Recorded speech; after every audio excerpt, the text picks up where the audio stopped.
الحمدللہ اللہ سبحانہ وتعالیٰ نے آپ پر اپنی رحمت کی اور قرآن مجید کا علم آپ کو عطا کیا، اور اس میں کوئی شک نہیں کہ ہوا خیر مما یجمعون، کہ قرآن مجید ان سب چیزوں سے بہتر ہے جنہیں لوگ سمیٹ رہے ہیں، جمع کر رہے ہیں۔ تو الحمدللہ آپ نے اپنے لیے بہت ہی بہترین چیز جمع کی، بہت اچھی چیز سمیٹی۔ اللہ تعالیٰ آپ کے لیے اس کو بہت مبارک کرے۔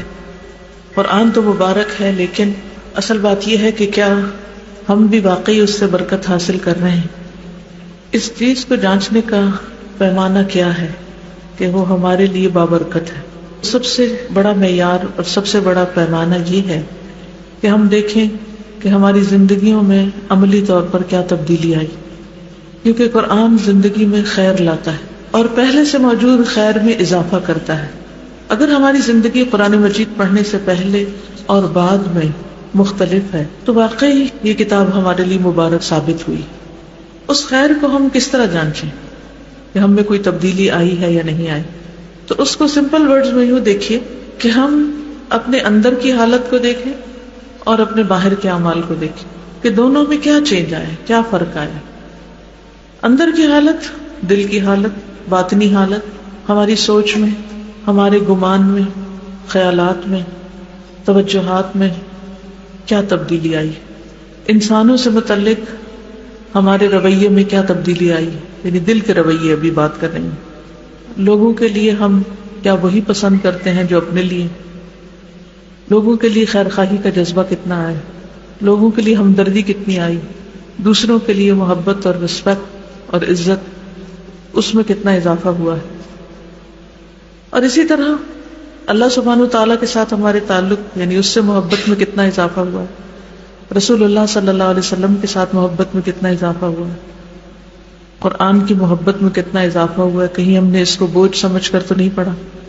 پھر اسی طرح یہ کہ اللہ سبحانہ وتعالیٰ کے ساتھ جو ہمارا تعلق ہے، اس کا تقوی، خشیت، انابت، توکل، یقین، رجا، یعنی امید، یعنی ان سب کیفیات میں کیا فرق آیا ہے۔ ہم جہاں سے چلے تھے وہاں سے لے کر آج تک ہمارے دل کی حالت کتنی بدلی، اور اگر اس میں تبدیلی آئی ہے تو یقیناً یہ کتاب ہمارے لیے خیر و برکت اور بھلائی کا سبب ہوئی، اور اگر وہ تبدیلی نہیں آئی تو پھر ہم سب کے لیے لمحہ فکریہ۔ ظاہری رویوں کا جہاں تک تعلق ہے اس میں بھی ہم دیکھ سکتے ہیں کہ اللہ سبحانہ وتعالیٰ کے ساتھ ہمارا تعلق اور بندوں کے ساتھ ہمارا تعلق، اللہ تعالیٰ کے حقوق کی ادائیگی، بندوں کے حقوق کی ادائیگی، اس میں کیا تبدیلی آئی ہے، کیا فرق آیا ہے۔ جہاں تک اللہ تعالیٰ کی عبادت کا تعلق ہے تو اس میں سے سب سے پہلی چیز نماز ہے۔ ہماری نمازوں میں کیا بہتری آئی، اس کے خشوع و خضوع میں کتنا اضافہ ہوا ہے، وقت پر پڑھنے کا اور صحیح طریقے پر پڑھنے کا طریقہ ہم نے کتنا سیکھا اور اس پر عمل کیا۔ یعنی اللہ سبحانہ وتعالیٰ کے ساتھ ہمارا عبادت کا جو تعلق ہے اس میں کتنی بہتری آئی، کیا فرائض کی ادائیگی، یعنی فرض نمازوں کی ادائیگی بر وقت ہوتی، کیا فرائض کے ساتھ ہم نوافل کی بھی پابندی کرتے ہیں، اور پھر نوافل میں خاص طور پر جیسے تہجد کے نوافل، اس کو پڑھنے کی کتنی کوشش کی۔ اسی طرح کیا ہم نے اشراق پڑھنا شروع کیے، کیا اگر کبھی اشراق چھٹ جائے تو تکلیف ہوتی؟ رمضان کیسا گزرتا ہے، رمضان میں عبادات کی کیفیت کیسی ہے؟ پھر اسی طرح نفل روزوں کی طرف کیا توجہ کی؟ کیونکہ اگر قرآن مجید پڑھ کر اللہ سبحانہ وتعالیٰ سے تعلق میں اضافہ نہیں ہوا تو پھر ہم صرف ایک مشین بن گئے۔ پھر اسی طرح اللہ سبحانہ وتعالیٰ کے ساتھ صرف عبادات ہی کا تعلق نہیں بلکہ ہر وقت کا تعلق، یعنی ذکر۔ ہمارے دل میں اکثر کس کی یاد رہتی، ہماری زبان پر اکثر کس چیز کے تذکرے رہتے ہیں؟ کیا واقعی اللہ سبحانہ وتعالیٰ اتنا قریب محسوس ہوتا ہے کہ اس سے زیادہ قریب کوئی اور نہ ہو؟ کیونکہ قرآن ایمان میں اضافہ کرتا ہے، ایمان کی تکمیل کرتا ہے، قرآن کو پڑھنا پڑھانا۔ کیا وہ تکمیل اس اعتبار سے ہوئی کہ والذین آمنوا اشد حبا للہ، وہ لوگ جو ایمان لائے اللہ کی محبت میں شدید ہوتے ہیں۔ اشد کا مطلب ہے سب سے زیادہ شدید، سب سے زیادہ محبت رکھنے والے۔ تو ہم اپنے دلوں کا جائزہ لیں کہ واقعی اللہ کی محبت سب سے بڑھ کر ہے۔ پھر اسی طرح بندوں کے ساتھ ہمارا تعلق، والدین کے ساتھ ہمارے سلوک میں کیا تبدیلی آئی، ان کے ساتھ حسن سلوک میں کیا اضافہ ہوا ہے، اگر زندہ ہیں تو ان کے ساتھ کیا معاملہ ہے، اگر فوت ہو چکے ہیں تو ان کے لیے ہم نے کیا کچھ کیا، ان کے صدقہ جاریہ کے لیے اور ان کی بخشش کی دعائیں، اور ان کے لیے کتنے مہربان ثابت ہوئے کہ ان کے لیے واقعی صدقہ جاریہ بن جائے۔ شوہر کے ساتھ ہمارے تعلقات کس قسم کے ہیں، کیونکہ شوہر کو جنت اور دوزخ بتایا گیا ایک عورت کے لیے، تو اگر شوہر ناراض ہے تو عورت کی نماز روزہ اور باقی چیزیں بھی اسے فائدہ نہیں دیتی۔ ہاں اگر ناراضگی اس کی وجہ ہے، اگر دین پر عمل کرنے میں ناراضگی ہے کہ کوئی نماز کیوں پڑھتا ہے یا اللہ کا حق کیوں ادا کرتا ہے، تو وہ بے جان ناراضگی، لیکن اس کے جائز حقوق جو اللہ نے اس کو دیے ہیں، کیا ان حقوق کی ادائیگی کی فکر ہے؟ اس کے ساتھ بات چیت میں، معاملے میں کیا ہوتا ہے؟ پھر اس کے ساتھ ساتھ اس کے جو پیارے ہیں، جو اس کے والدین ہو سکتے ہیں، بہن بھائی ہو سکتے ہیں، ان کے ساتھ ہمارا تعلق کیسا ہے؟ کیونکہ یہ وہ رشتے ہوتے ہیں کہ جس میں عام طور پر رشتوں کے حقوق کی ادائیگی یا ان کے ساتھ اچھا معاملہ بہت مشکل ہوتا ہے، جس کے لیے انسان کو واقعی جد و جہد کرنی پڑتی۔ کیا اس میں کوئی تبدیلی آئی؟ اپنے ہمسائے اور نیبرز کے ساتھ ہمارے تعلقات کیسے ہوئے؟ اپنے ہی بچوں کے ساتھ ہمارے رویے کیسے ہیں؟ کیا ان کو بھی ہم دین کی طرف لائے ہیں؟ کیا ان کے دلوں میں بھی دین کی محبت ڈالنے کی فکر ہم سب کو ہوئی؟ تو حقیقت یہ ہے کہ قرآن کا نور ایسا ہے کہ جو انسان کے اپنے دل سے لے کر اس کے ظاہر اور اس کے آس پاس کے سارے ماحول کو منور کرتا ہے، اور قرآن کی برکتیں ایسی ہیں کہ وہ صرف پڑھنے والے پر ہی نہیں اترتی، وہ اس کے آس پاس جتنے بھی اس سے متعلق لوگ ہوتے ہیں ان سب پر بھی اتر رہی ہوتی ہے، کیونکہ ایسے شخص سے پھر ہر ایک کو فیض پہنچ رہا ہوتا ہے۔ تو آج کا دن خوشی کا بھی ہے، آج کا دن اپنے حساب اور محاسبے کا بھی ہے، اور آج کا دن آئندہ کے لیے اس قرآن مجید کے ساتھ کس قسم کا تعلق رکھنا ہے، اور اس سے کیسے اپنی راتوں کو آباد کرنا ہے، اور کیسے اپنے دنوں کو اس کی روشنی سے منور کرنا ہے، یہ ہم سب کی سوچنے کی ضرورت۔ ایک حدیث آپ کے ساتھ شیئر کرنا چاہوں گی، اور وہ حدیث ہے امام نووی کی الاربعون النوویہ سے، حدیث نمبر 13۔ یہ حدیث ہمارے لیے ایک سوال ہے کہ کیا واقعی قرآن پڑھنے اور پڑھانے اور قرآن کی تعلیم دینے سے ہمارے عملی رویوں میں اور لوگوں کے ساتھ جو ہمارے تعلقات ہیں ان میں تبدیلی آئی ہے یا نہیں آئی؟ حدیث ہے عن ابی حمزۃ انس بن مالک رضی اللہ عنہ خادم رسول اللہ صلی اللہ علیہ وسلم عن النبی صلی اللہ علیہ وسلم قال لا يؤمن احدکم حتی يحب لأخیہ ما يحب لنفسہ۔ انس بن مالک سے روایت ہے کہ رسول اللہ صلی اللہ علیہ وسلم نے فرمایا، تم میں سے کوئی شخص اس وقت تک کامل مومن نہیں بن سکتا جب تک کہ اپنے مسلمان بھائی کے لیے وہی پسند نہ کرے جو وہ اپنے لیے کرتا ہے۔ یہ حدیث ہم سے ایک سوال کرتی، ہمیں اپنا جائزہ لینے کا موقع فراہم کرتی، اور وہ کیا کہ ہمارے ایمان کی حالت کیا ہے، کیونکہ نبی صلی اللہ علیہ وسلم نے فرمایا کہ تم میں سے کوئی شخص اس وقت تک مومن نہیں ہو سکتا، یعنی اس کا ایمان مکمل نہیں ہو سکتا جب تک کہ وہ دوسرے کے لیے وہ نہ چاہے جو اپنے لیے چاہتا ہے۔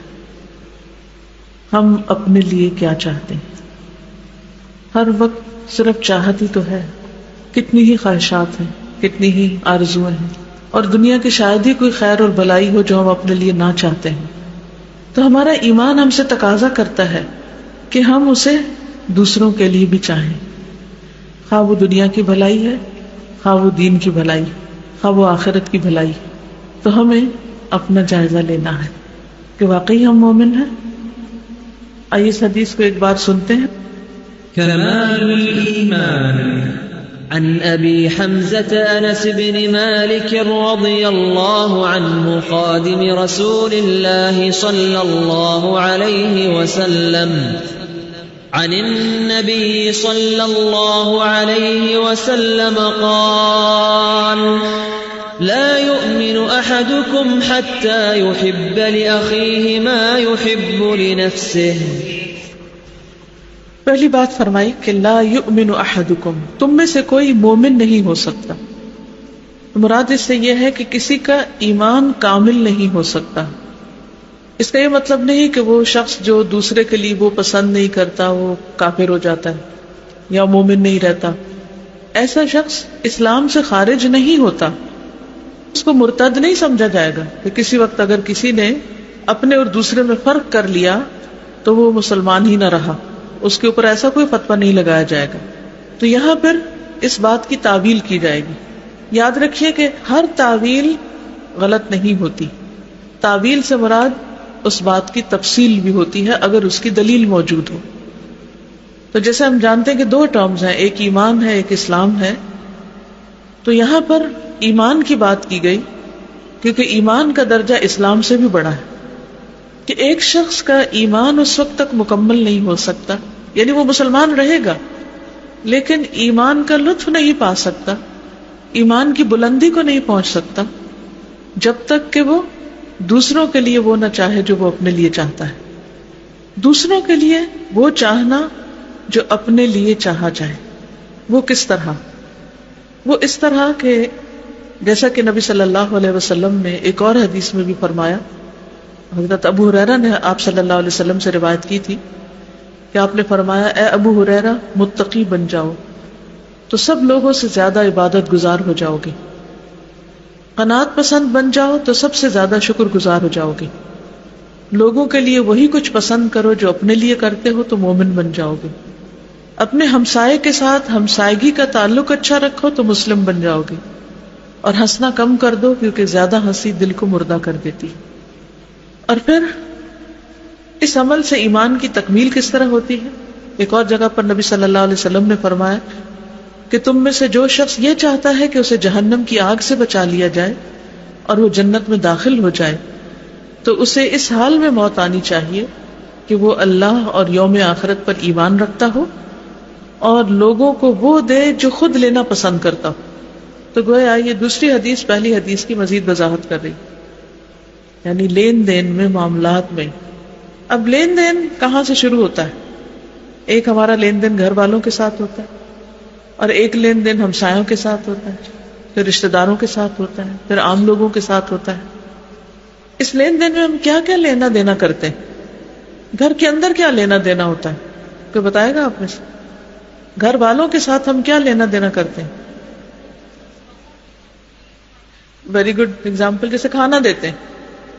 آپ مثلاً کھانا نکال کر دے رہے ہیں یا اپنے لیے کھانا ڈال رہے ہیں. مثلاً آپ سب گھر والے بیٹھے، بہن بھائی بیٹھے، سب کو کھانا ہے. اب پہلے نمبر پہ آپ کے ہاتھ آ گیا، اب آپ کو کھانا کیسے ڈالنا ہے؟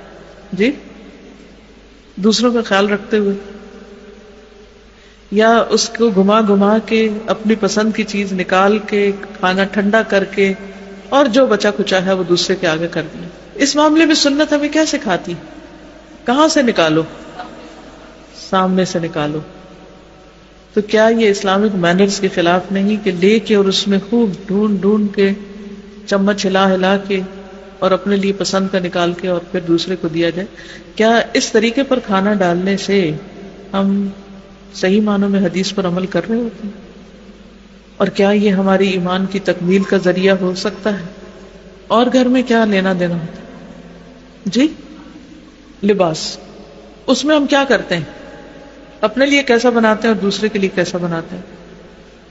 اور دوسرے سے مراد کون کون ہو سکتے ہیں؟ گھر کا سٹاف ہو سکتا ہے، چلیں وہاں پھر بھی کسی عذر کو قبول کیا جا سکتا ہے، لیکن ان لاز، رشتہ دار جب اپنے لیے کچھ خریدتے ہیں تو وہ خریدتے ہیں جو پہننے کے لائق ہو، اور جب کسی رشتہ دار کو دینا ہو، بلکہ باقاعدہ کہا جاتا ہے جو چیز گھٹیا قسم کی ہو کہ چلو یہ سستی مل رہی ہے خرید لیتے ہیں، دینے دلانے کے کام آ جائے گا.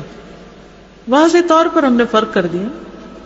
اب ہم یہ کہہ سکتے ہیں کہ بھئی اتنا تو کوئی افورڈ نہیں کر سکتا کہ جو خود پہن رہے ہیں وہی کسی کو دیں.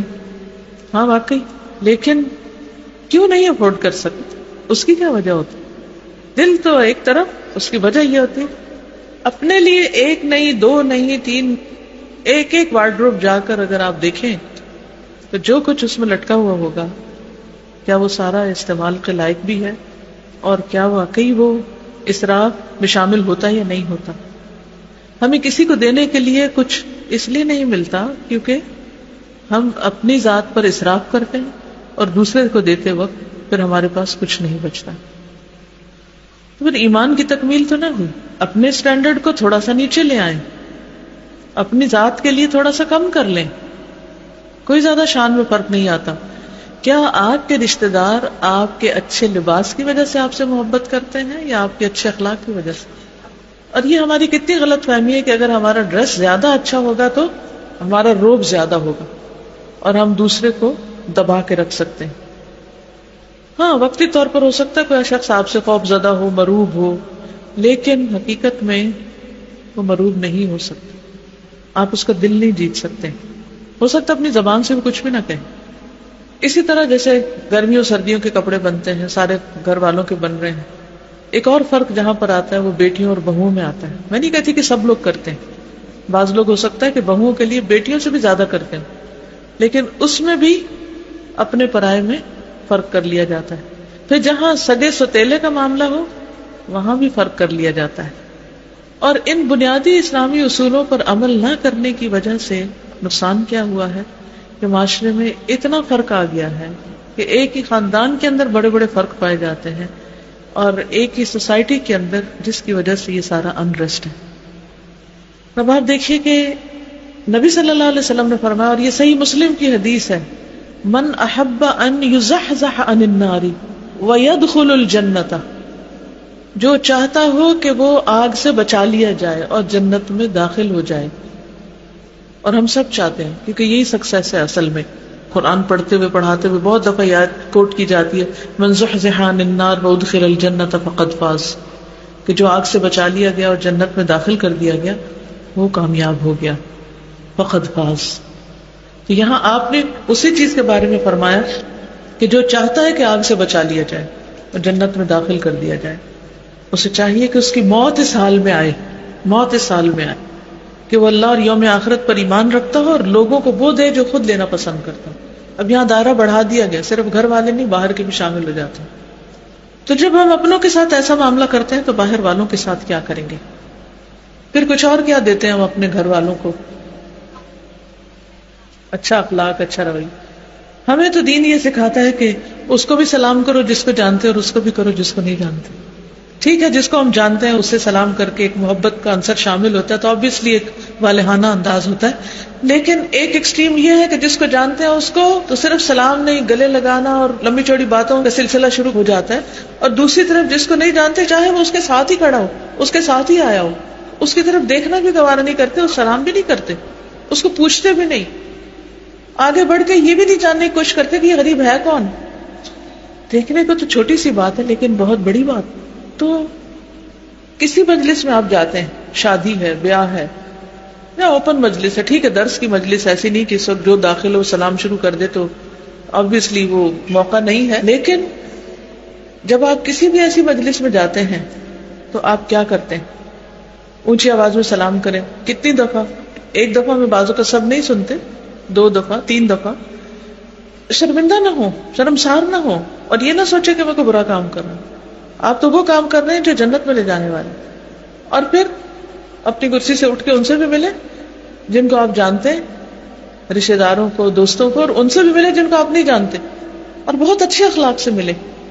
ان کے لیے بھی وہی پسند کرے, کیونکہ بعض اوقات ایسا بھی ہوتا ہے کہ کسی شادی میں, کسی مجلس میں کوئی ایسا شخص آ جاتا ہے کہ جو انجان ہوتا ہے یا دوسرے شہر یا ملک سے آیا ہوتا ہے, اس کو زیادہ تر لوگ نہیں جانتے ہوتے, یا دور پار کا کوئی رشتے دار ہوتا ہے. تو ایسے میں اس کی فیلنگ کیا ہوتی؟ سارے گل رہے ہیں, مل رہے ہیں, گلے لگ رہے ہیں, ایک دوسرے سے چہچہا رہے ہیں, باتیں کر رہے ہیں, اور اس کو کارنر کر دیا گیا. اس کے لیے بھی وہی پسند کریں کہ جو آپ اس کی جگہ پر ہوتے تو اپنے لیے پسند کرتے, اس کو اپنی جگہ پہ رکھ لیں. اور کیا دیتے ہیں ہم دوسروں کو؟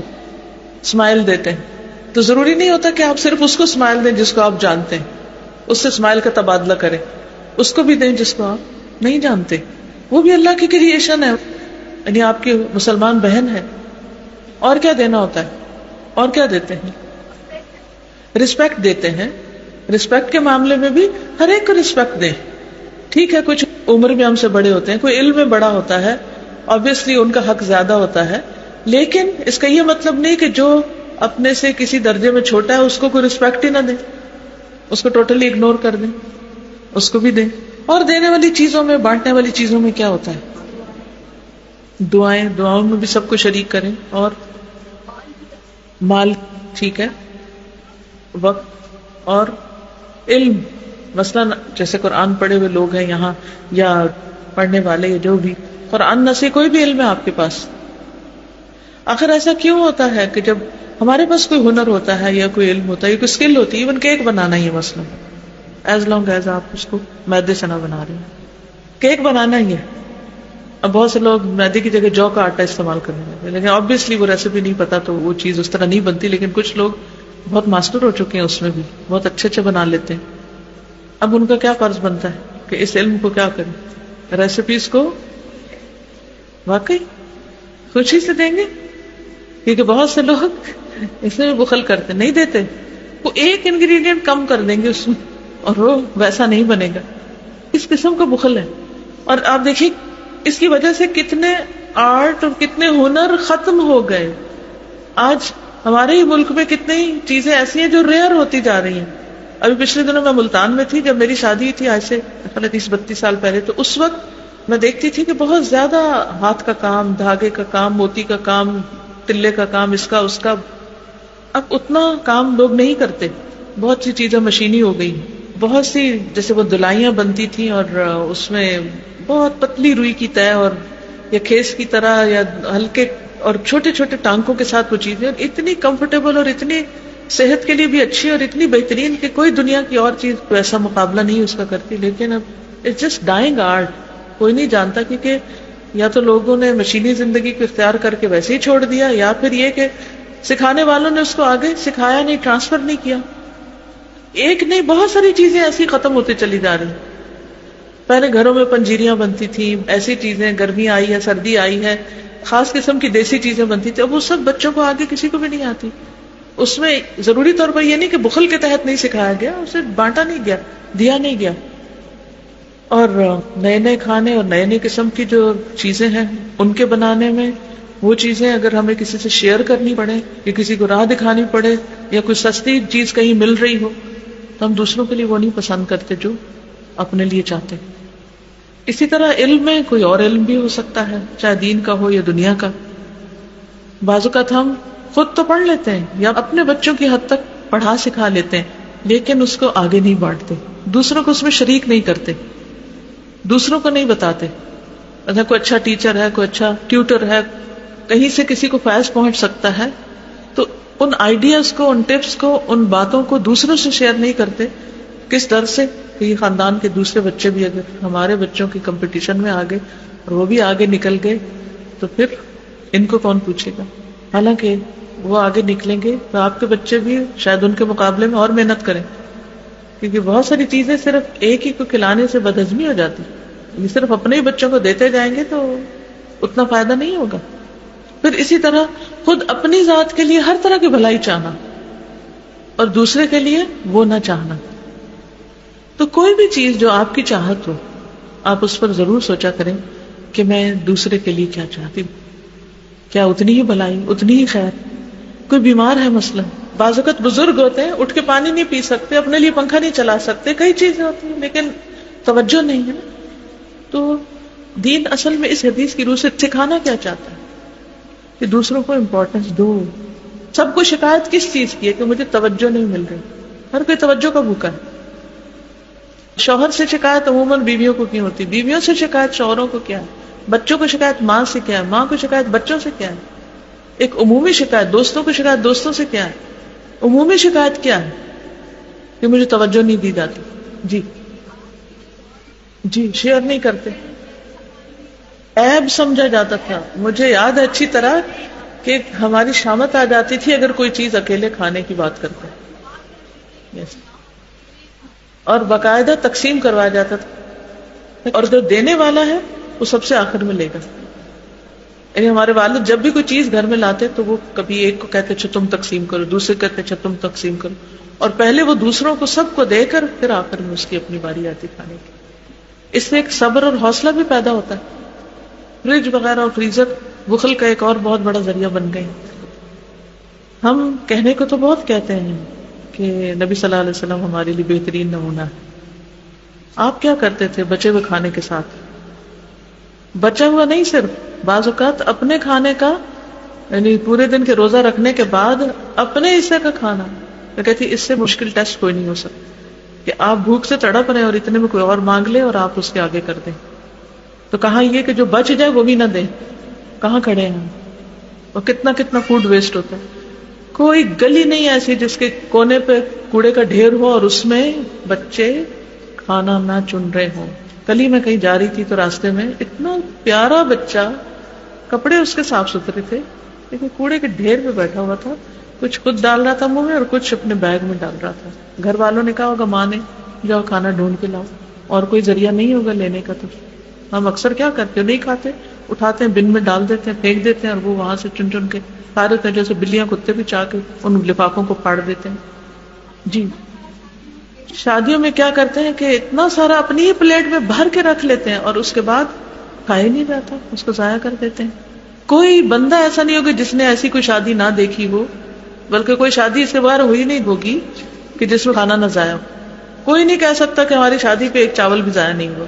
نہیں، جتنی مرضی آپ احتیاط کریں، پرواہ نہیں. اتنی ہرس اور اتنی لالچ کہ سب سے اچھا اور سب سے زیادہ میں لے لوں. اور وہ لانے والے بےچارے لا لا کے بھر رہے ہوتے ہیں، اور یہاں سے پلیٹیں بھری جا رہی ہوتی ہیں اور بعد میں پلیٹیں پھینکی جا رہی ہوتی ہیں. جب خود کھا رہے ہوں اور اس کی خوشبوئیں اٹھ رہی ہوں تو وہ خوشبو اگر ہمسائے کے گھر میں بھی چلی جائے تو اس کو دینا بھی لازم آ جاتا. کہاں یہ کہ جو گھر کے اندر ہے، آپ کے ساتھ ہے، اور وہ کام کر کر کے تھکا ہوا بھوکا ہے، اور ہم صبح سے ناشتہ کر کے بیٹھے ہیں اور بھوک بھی نہیں، اور پھر بچوں کو زبردستی اور کھلایا جا رہا ہے. حدیث میں بھی آتا ہے کہ تم اپنے کمزوروں کی وجہ سے